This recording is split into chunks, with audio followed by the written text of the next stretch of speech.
Sea of Thieves was just different. There had never been a game quite like it in its prime, a chaotic and beautiful mixture of PvP and PvE and ships and islands and treasure and alcoholics and slurs and flying Australians that we will be lucky to see in another game. So what exactly happened that I, someone who truly enjoyed both playing and creating content on Sea of Thieves, am now making my last Sea of Thieves video for the foreseeable future? Well, it's a long story. This video took freaking forever to edit, record, and write, so if you wouldn't mind, please drop a like and subscribe as it would help me out so much. Now that that's out of the way, I invite you to sit back, relax, and let me tell you the beautiful, funny, and tragic tale of a game called Sea of Thieves.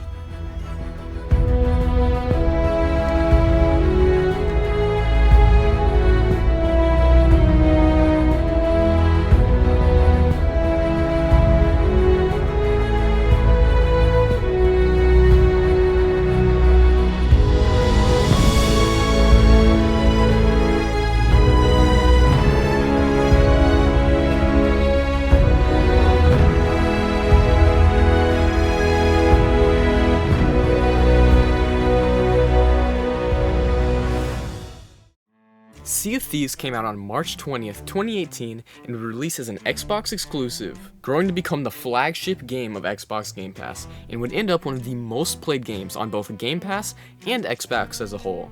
However, this game had a somewhat turbulent start. You see, it started out as a very dry game. There wasn't really all that much to do. There were the three main trading companies in the game, and the much harder Athena's Fortune Company, which was basically just the other voyages but longer and more rewarding. Each one of these offered one type of voyage. You could go to the Gold Horse to do some good old X marks the spot pirating, the Merchant Alliance to engage in the soulless, mind-numbing, suicidal, thought-inducing, torturous process of making cargo runs, or the Order of Seals to kill skeletons. Speaking of skeletons, how exactly does this game work? Well, every time you boot up the game, you will load into a server that can have up to 6 ships. Don't worry, that'll change later. For the better, right? Anyway, as I was saying, you load into a server. However, these people aren't your friends. Or maybe they are. Heck, you might not even see them throughout your play session. You see, Sea of Thieves is a PvPvE game, despite what certain members of the community will try to tell you. You were able to fight skeletons, and later on, other creatures, but the real meat of the game at this point was the players, and this one feature that I'm about to talk about is arguably what kept so many people playing. You see, the beauty of Sea of Thieves is that while there is PvP, you don't have to fight anyone. You could choose to live your life in peace if you wanted, just sailing around and fishing. However, that doesn't mean that everyone else has to do the same. There is no safe mode while sailing around in this game.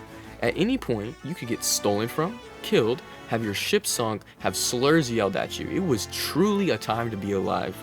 An early Sea of Thieves, while not having much content, surprisingly had some of the best moments and clips that the Sea of Thieves community would ever see. But why, you may be asking? There are two main reasons for this. One, the game itself. Sea of Thieves had a very unique approach to combat, where it essentially split the PvP into two types, naval combat and hand-to-hand. Naval combat was deceptively simple to learn, but notoriously challenging to master. You'd have to fill your enemy's ship with cannonballs while simultaneously bailing water and repairing holes on your own ship to avoid sinking. Hand-to-hand was a whole other animal though. There were 4 weapons on release: the sniper, the pistol, the blunderbuss, and the sword. Each one would have its own strengths and weaknesses. The sniper could deal major damage at any range but required good marksmanship to use well.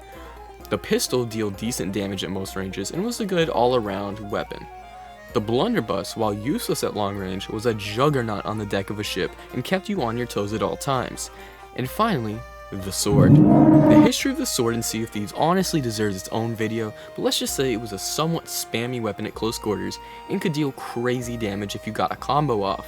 Not just that, but it also doubled as a movement tool where you could perform a sword dash by dashing into water with it.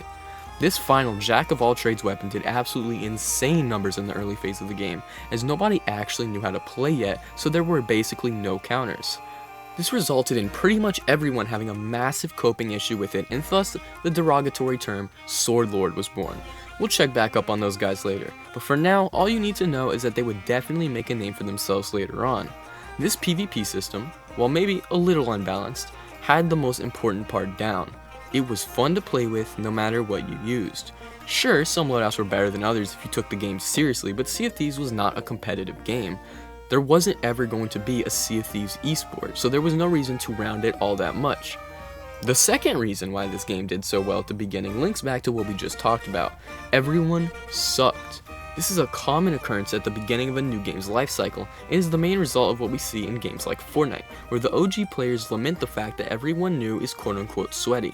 When a game first comes out, no one has actually learned how to harness the game's full potential, so of course the playing field is going to be incredibly even compared to later on. But this type of place makes for some of the best gaming that will ever exist. No meta, no sweats, sort of, just you and the boys on a game with thousands of like-minded people. These two factors, put together, made for a spectacular launch of Sea of Thieves, bringing even more traction to the game. However, we still had one problem. This game sucks. There was still nothing to do, so everyone waited with bated breath to see what Sea of Thieves would do with itself. Would it waste this newfound success and die out into obscurity, or would it start making actually good updates? And I have only one way to put this. Sea of Thieves started cooking.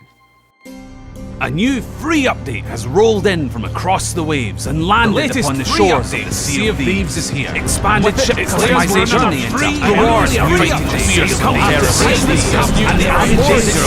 Update after update, Rare introduced new, unique mechanics and ways to play. Want to go fight PvE ships? Now, while you're minding your own business sailing around, you have the chance to get jumped by some skeletons whipping their sloop like it's a Hellcat. You want more ways to do naval? Here's cursed cannonballs. Make your enemies drunk, start dancing, go to sleep, disable their cannons, their wheel, their barrels, their granddad's life support, anything and everything you want. Oh, you'll want something to progress towards. Meet Athena's Fortune, which gives you crazy new loot, but you have to be level 50 in every train company to access.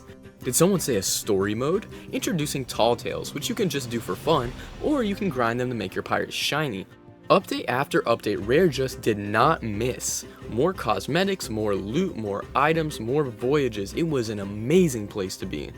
The player base exploded, and with it, Rare gained a reputation for just being a generally awesome company in terms of community outreach and events. Oh, you guys want a PvP mode? Introducing Arena, a non-stop blur of action where afterwards you can put the sweaty, oiled up bodies of all 20 players into a hot tub together. The YouTube channel would have updates talking about problems the game had, how to address them, as well as the cool new content that would come soon to the game. However, the game was already starting to have a wee bit of a problem that would continue to affect it for the rest of its life. Server problems. Rare servers were notoriously, well, garbage, and this led to two main problems: lag and hit reg. Lag was a fairly normal problem for games with bad servers, and nobody really cared all that much. I mean, sure, if you started trying to stack more than like 20 pieces of loot, the server would literally melt and send your ping sky high, but that was all in fun. The other problem, however, was a tad more serious. Hit reg, or hit registration, was a problem where a shot would land on the client's device showing a hit marker, but not register on the server. This, understandably, led to some frustration, but the rest of the game was just so good that nobody really cared all that much. They weren't going to stop playing just because of it. Rare had built up almost a half a decade of goodwill at this point, and a little bit of server problems weren't going to change all that much. Fast forward 3 years after its launch, and Sea of Thieves is about to make a massive decision that will change the course of this game forever. Some argue that this one decision is what caused the downfall of Sea of Thieves. But what is this decision that I'm talking about? Basically, Rare decided to move to a seasonal update model, making a time-based update schedule rather than just updating the game whenever. This type of update cycle has many advantages, but also many disadvantages. Seasons allow a game company to build hype for a new set of updates in advance much more easily than just random updates. It also provides a new monetization form, battle passes. However, being on this kind of time schedule works most of the time for massive AAA companies with game engines that aren't ridiculously hard to update. It can be much harder for small companies, like say, one certain Rare Ltd, to push out fully fleshed, not buggy updates on schedule. Something that is still unclear to this day is whether Rare implemented the system on their own, or, as some people have speculated, that Xbox pushed them to do it. However, Sea of Thieves did not disappoint with their first season, adding massive features such as the emissary system. Editor's note, it turns out the emissary system was not added in Season 1, so I honestly don't know what they added other than lost shipments. I literally said that because I remembered in Season 1 seeing like the little pop-up on the loading screen waiting for the emissary system, so I kind of just thought it was a Season 1 feature because that's when I started playing, but it turns out that that is cap. So while a few people had some misgivings, their opinions were largely buried underneath the goodwill that Rare continued to generate. And oh boy was Rare generating goodwill. Season after season, they could not miss. With Season 2's launch, there was the new Fort of Fortune, along with a literal stock market being added to the Merchant Alliance. And Season 3? Well, I think it needs no introduction. Jack Sparrow in Sea of Thieves? You've got me sold. Jokes aside, I do think that the crossover gave us some of the best story-driven tall tales ever made, blending cinema and gameplay in a beautiful way. However, throughout all of this, a problem was slowly, quietly growing, wrapping its insidious tendrils deeper and deeper into the heart of Sea of Thieves. Around this time, hackers began to be noticed in Sea of Thieves with an alarming increase in frequency. I mean, they had existed before, but not nearly as bad as it was now. You see, Sea of Thieves had a remarkable lack of anti-cheat, or really anything to stop hackers from just, being able to teleport around and have aimbot and stuff. Alarms were sounded throughout the community, and Rare responded to us, saying that they were aware of the problem and were working to combat it. However, it would be multiple years before an anti-cheat would be added to this game. This hacking problem, which we will discuss more in depth later in the video, started to plague the community more and more, but in particular, content creators were affected the most due to an incredibly dangerous feature that cheats were developing, the death mark feature. This allowed cheaters to mark certain players as persons of interest, whether that be content creators, women, or just people who would have a big reaction to dealing with cheaters, which were typically women. However, these weren't very widespread yet, and this problem wouldn't really kick off for another couple years, so dear content creators, enjoy playing while you can. Fast forward again another year or so when the first controversial decisions would begin to kick off. The first one was the removal of Arena from Sea of Thieves, which to many felt like a slap in the face. For years, there had been a small but robust competitive scene within Sea of Thieves, which had been initially encouraged by the developers through the addition of Arena. Arena gave competitive players a place to fight with each other, purely for the fun of the game. There was no ranked, there was no officially sponsored tournaments, it was all just for fun. There were even a couple Sea of Thieves sponsored tournament events held by prestigious groups like the NAL and others. However, with the removal of Arena, it felt like Sea of Thieves was making their stance on the competitive side of PvP very clear. Unfortunately, however, this would only be the first controversy that would land on the competitive scene in this time frame. In 2022, a very popular glitch called quick swapping would be removed. This glitch allowed you to switch between two guns much faster than intended and became quite a skill gap among people who knew how to use it. The glitch had been in the game for so long at this point that it had become quite a loved feature among competitive players, especially among TDMers. TDM, or Team Deathmatch, was a purely hand-to-hand variant of the competitive scene, and was loved by many as both a way of improving and also just something fun to do. With the controversial removal of Quick Swap, however, a lot of people were angry at Rare, some even quitting the game for good. However, because of the relatively small size of the competitive community, this left such a tiny dent in the player count of Sea of Thieves that Rare, if they even heard, did not care enough to address it. This was one of the first decisions made by Rare that would come to illustrate the developers' approach to the game. The community's opinions were ceasing to matter.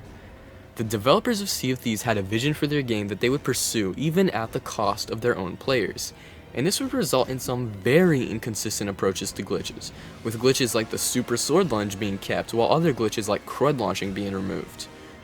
Quick editor's note, crud launching is a technique which allows you to launch out of a cannon with way more velocity than normal, allowing you to strafe midair and dolphin dive in and out of the water. It would be patched many different times, but kinda kept coming back through various different methods. This inconsistency would infuriate members of the community, who were helplessly watching their favorite glitches being axed while others were untouched, even being called features by Rare. This complete dismantlement and mistreatment of the competitive community that we discussed would drain a large amount of goodwill towards Rare from its long-term base of players, a large amount of whom were competitive players. But why exactly would they do something like removing Arena in the first place? The answer to that question would become very apparent soon after, with the launch of Season 8. Later that year, Season 8 of Sea of Thieves would launch on November 22nd, 2022, and with it came the most massive change to Sea of Thieves yet, Hourglass PvP. You see, before this, there were two ways to PvP as a casual, everyday player. Go play Arena, or server hop around until you found someone who wouldn't run away instantly. Since most players didn't really like Arena all that much, because no loot to steal and a lot less adventurous scallywaggery, they would go around actively hunting players down.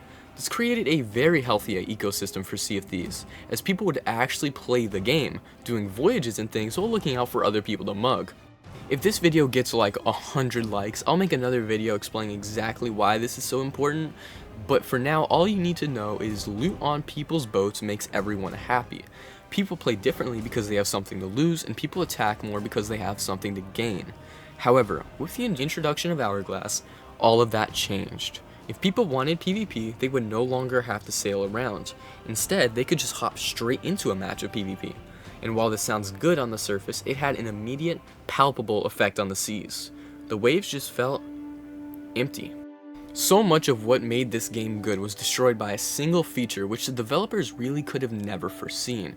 I remember playing the next season with a few friends, and everything just felt eerily silent. One of my friends, Archerblock, then proceeded to drop an opinion that I will never forget. He said, "I think Hourglass ruined Sea of Thieves." At the time, we kind of clowned on him for it, but in hindsight, he saw what was happening much better than the rest of us did. The Sea of Thieves ecosystem would be permanently impacted by this problem, as most of the people you would find sailing around would either be peaceful players or fresh sailors. This created another problem, as the newer players suddenly found themselves being violated every time they tried to play, as adventure players with no one else to attack gave up on their morals for the sake of not being bored. However, this would just deliver a hollow, bittersweet victory, as these new players often had nothing on their ships, making it feel so worthless. However, as long as Sea of Thieves delivered some banger updates and brought people back to adventure to stay, there shouldn't be a problem for too much longer, should there? 10 months. That was the lengths of Season 9 and 10. Even worse, these updates delivered absolutely nothing of lasting importance to the game.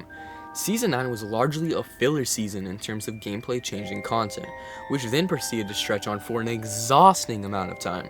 Content creators were scrabbling at the bottom of the barrel for ideas, and views for Sea of Thieves began to decline.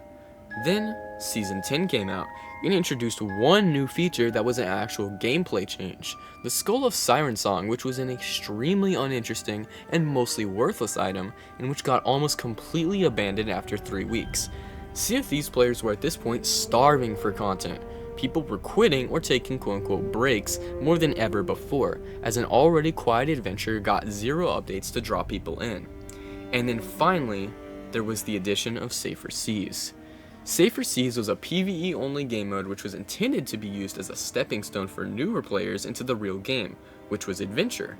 PvE servers had been a requested feature since basically the game's launch, which I have opinions on, but the state they launched on made no one happy, as PvP players complained that there would be an even bigger drop in players, while PvE players complained about the reward restrictions within Safer Seas. However, Safer Seas would have even more ramifications than anyone could really anticipate. Because guess what? When a large amount of the players playing Adventure are newer, and then you add a game mode that caters to newer players specifically, you'll find that all those new players leave Adventure and go play that instead. So the already dead servers of Sea of Thieves rang even more empty than before. And if this wasn't enough problems, the Hourglass players were starting to run into problems as well. Rare servers after Season 9 would enter into a perpetual state of being absolute freaking garbage, which was a little perplexing considering literally no one was using them. Ping and instability were through the roof, and people would be disconnected consistently on some servers. Remember hitreg from earlier? Turns out it's connected to server health, so when your servers suck, so does hitreg. It got so bad that Sea of Thieves took the unprecedented step of lowering the server size down to 5 ships from 6 in an attempt to combat the absolutely terrible server situation. This server quality made the game not very fun to play, especially in a grindy PvP mode such as Hourglass. You have to win a lot of matches for progress, and not being able to quickly dispatch enemies from a mixture of lag and bugs is very frustrating. Speaking of bugs, the game was near unplayable, as basically everything could and would break. Did you ever think that the water is nice? Well, now when you swim in it, it has a high chance to literally just break and be impossible to see through. You like ammo for your guns? Well, now you can't interact with enemy ammo crates. Or enemy barrels, honestly. Actually, let's make it to the point where you can't interact with anything on the enemy ship.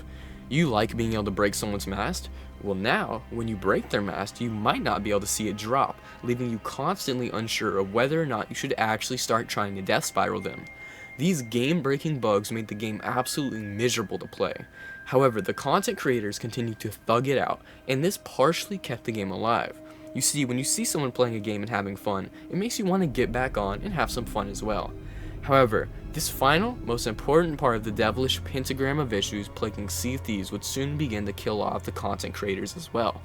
Remember the hackers from earlier? Well, Sea of Thieves is now infested with them. They're like cockroaches, except instead of scattering when you see them, they just fly at you. Hackers at this point completely ran Sea of Thieves, and to make things worse, their cheats had developed much more, to the point where that marking feature from earlier was much more common. So now, streamers would find themselves consistently at a hacker's mercy every time they streamed, if they used an account that was already found. This final issue was a massive problem, and slowly started to choke the life out of the content creation scene. At this point, Sea of Thieves needed to release something big. Unfortunately, they would just continue to fail their fans when they were in need of help the most. Season 11 released, and with it, a massive rework of quests. That's right, yet another update that really doesn't add anything new. Season 11's quest rework system of putting voyages on the ship was, in my opinion, a good change overall, and the new rating system was cool. But ProCat, you said it was a failure. I know I did, because if they had just left it at that, it would have been great. But they just had to go and mess it up. Sea of Thieves changed the way voyages worked in a minor way, you know, just a few little changes, like removing the RNG element of quests and making it to where each quest gives you the same predetermined amount of loot, either being 2 or 3 sailor or captain's chests. This completely sucked a little bit of fun in Sea of Thieves voyages out, leaving it a hollowed up husk. Somehow, Sea of Thieves and their stupid vision managed to go the complete wrong way. However, this would be mostly overlooked as Sea of Thieves did something right this update. That's right, it's finally happening. After all these years, Sea of Thieves would receive a desperately needed update. Anti-cheat. Finally, we would be free. Sure, anti-cheat wouldn't fix all the problems, but with HitReg receiving a massive improvement and more improvements to serviceability coming soon, we were finally back. Our game was finally back. With the addition of easy anti-cheat into the game, reports of hackers dwindled rapidly and stayed low. And while there were still some hackers, they would most likely be gone soon, as easy anti-cheat is an evolving anti-cheat, meaning it might take a little to adapt. There's one problem with easy anti-cheat though. Well, actually there's two problems. The first one is that in order for it to actually work, you have to do maintenance on it. You have to keep it updated on the latest hacks being used. The second problem? It kind of sucks. No, more than kind of, it sucks. Out of any of the anti-cheats Rare could have used, they chose easy anti-cheat, the one anti-cheat that is looked down upon a massive portion of gamers as being one of the worst anti-cheats out there. And these two problems, combined with Rare's general ineptitude at keeping up with their game, set easy anti-cheat up to be nothing more than a temporary stopgap. And within a month, the hackers were back again. And oh boy were they. Their original dislike and sometimes even hatred of Rare, combined with the intoxicating power of being able to do something despite a big company's best efforts to stop you from doing that thing, caused a very big problem. And as a result, hacker reports skyrocketed. Because of this, community support of Rare once again dropped tremendously, and they were in a real tough spot. With the spotlight on Rare, once again, they were in a bit of a pickle. Okay guys, the community hates us again. If we don't turn this ship around and fast, we might never recover. So, what should we start with? Ideas, now. I have an idea. Okay, give it to me. Let's finally ban Theb. You genius. But hold on, you may be asking, who is Theb? Well, I made a whole video on it that you could watch because it really does deserve its own video, but I'll give the quick rundown for those who don't care enough to watch it. This is Theb, and he is 14 at the moment playing Sea of Thieves with some friends. A streamer he knows goes live, and Theb, being the mildly brain-dead teenager that he is, decides to do a little bit of stream sniping. For the memes, you know. He knows this could result in a ban, but he's never heard of anything harsher than a temporary ban being administered for stream sniping, and most of the time, absolutely nothing is done. The next day, boom, he's banned for stream sniping and toxicity. Long story short, he then proceeded to ban evade and proceeded to start an extremely successful YouTube channel, gathering tens of thousands of subscribers and drawing thousands of new players to the game. Keep in mind that he has never hacked or done anything really wrong. So, Rare now has two choices. Look, I'm sorry your life turned out so bad, but don't blame me, you messed it up yourself. You just focused on the bad stuff when all you had to do was let go of the past and keep moving forward. Let's see. Take responsibility for my own life or blame you. Ding, ding, ding, ding, ding. Blame you. One day, while playing Sea of Thieves, Theb was banned on stream. Funnily enough, he was banned while fighting a hacker, who was then never banned. He then woke up the next morning to his YouTube channel having 3 strikes, and his Twitch being in danger of being taken down. If you don't know what YouTube strikes are, basically, Rare copyright struck almost all of his videos. If you receive 3 or more strikes within a certain time frame, the channel in question will be banned forever. Essentially, Rare had just declared war on Theb, and the fans were not happy. Even people who didn't like Theb took to social media to express their lack of support for this decision. However, if we've learned anything about Rare, it's that 99% of the time, they would rather burn everything they cherish down than admit that they were wrong. And so, anyone who posted anything negative pertaining to Theb was blocked from Sea of Thieves Twitter. Comments were deleted on their Instagram posts, and anyone who mentioned Theb or even had something in their bio about him on Discord was banned from the Discord. The level of suppression in Discord was honestly sickening to watch, as everyone, not just troublemakers and spammers, were banned for even mentioning this YouTuber. Thankfully though, there is a happy ending. Theb won his appeal to YouTube and got his channel back, which was glorious to watch. Public sentiment towards Rare, which was already terrible, somehow plummeted even lower. A lot of people, including me, who were already disgusted with the way the game was going, packed their bags and sailed into the sunset one last time, leaving Sea of Thieves for good. And even if this wasn't true earlier, by this point Microsoft was definitely putting some pressure on the devs. And Rare developers, as we will discover, do not make diamonds under pressure. They crack. Sea of Thieves at this point was going down fast. However, some fans were still hanging on and hoping it would get better. So what did Sea of Thieves do? Hey everybody, you know that way the combat system has kind of worked for the past 6 years? Yeah, so we're gonna change that now. Sea of Thieves had added some new weapons earlier in the year, but contrary to what you think, this isn't another hate piece from me. I really enjoyed the variety that seeing new weapons gave, even if I chose not to really use them myself. However, combat still heavily revolved around one weapon like it always had, the blunderbuss.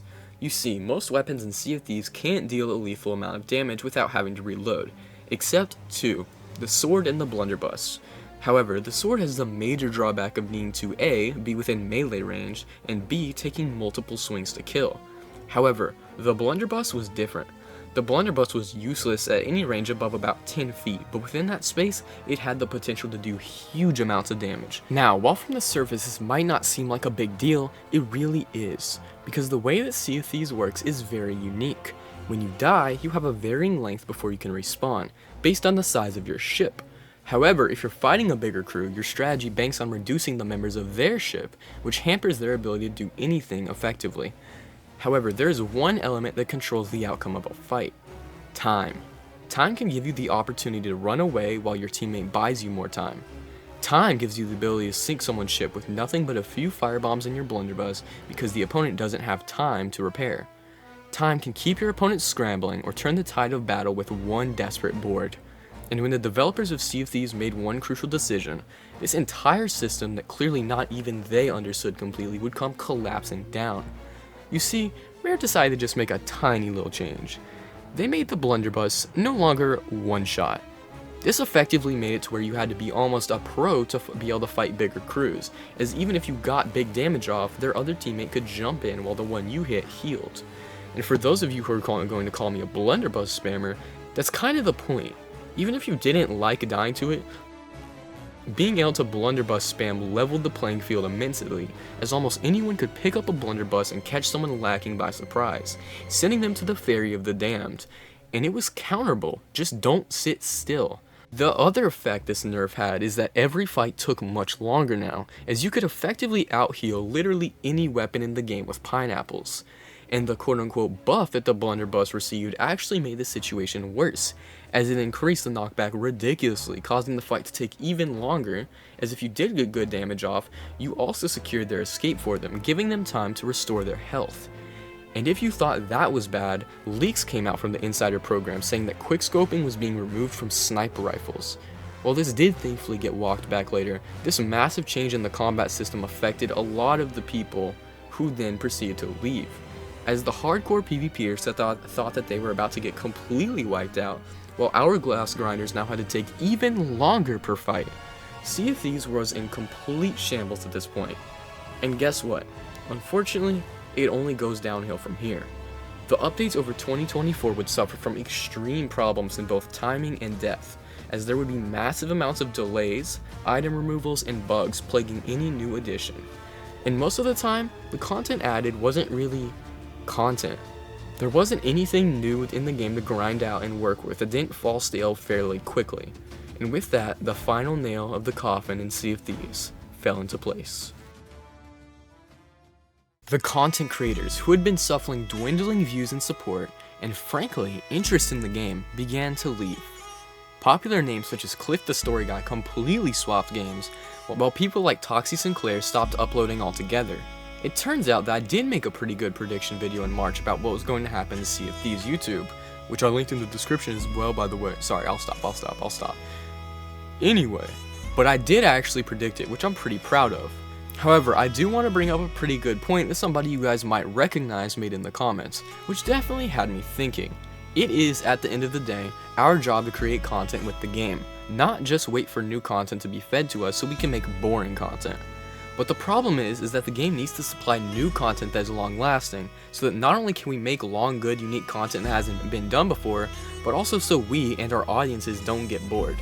Because you can only do some things for so long before they start to be a drain. And when the game you're playing really hasn't had any new major features that actually are long-lasting and game-altering, it becomes much harder to be motivated to go scrabble up content. Couple that with the dropping player count, and the writing on the wall was clear. It was time to abandon ship. So will Sea of Thieves die? Simply put, no. The one reason Sea of Thieves is still even able to work is because it's on Game Pass. And for new players, this game is extremely appealing right now, as there is a ton of superficial content made over time that will give them a ton to explore. And as a bonus, all the good players are mostly gone or playing Hourglass, so they really get to experience everything without interrupting. However, once people get into the PvP phase of their life, most of the time they get somewhat tired of the game much faster than before and leave. However, most of their long-term community has left, barring a minority who still play. This has left Sea of Thieves in an undead state, constantly receiving new players but not being able to keep them for very long. However, these new players will most likely be able to sustain Sea of Thieves for a while, and seeing as Rare either doesn't know or doesn't care that a massive part of their community is leaving, I suppose there's no helping it. So unless Sea of Thieves makes a rapid 180 in the next year or two, I don't see much hope for this game. And despite the frankly hateful things I've been saying throughout the video, I don't take any joy in this. This game has changed my life forever, and I will never forget the memories made with friends and new friends made. One of my best friends right now I would never have even known and been tight with if not for this game and the content I made on it. But now, neither of us play anymore. We don't even have the game on our hard drives. So if by any chance a developer sees this, I am begging you from the bottom of my heart, there is only one easy way to fix this that I can see. A way to fix all of the problems while keeping all of the good features. And I hope so hard that this is what you guys have been doing, and this is the explanation for the lack of content. Sea of Thieves 2. I'll be waiting, though not hopefully. This video took so long to make, so if you guys want to support me, please like and subscribe and join the Discord. It will help me so much. I'm begging, bro, please. I need new people in my Discord. I can't take this anymore. Please, it's the same 3 people talking. They're gonna get bored of talking to just each other eventually and leave. Like, that's called a group chat. That's not a server. Please, bro. Oh yeah, and while you're at it, make sure to hit the notification bell to see more. If you want to see some of my old Sea of Thieves videos, go check out the playlist I put in the description. And once again, thank you guys so much for watching, and I will see you all next time. Procat, out.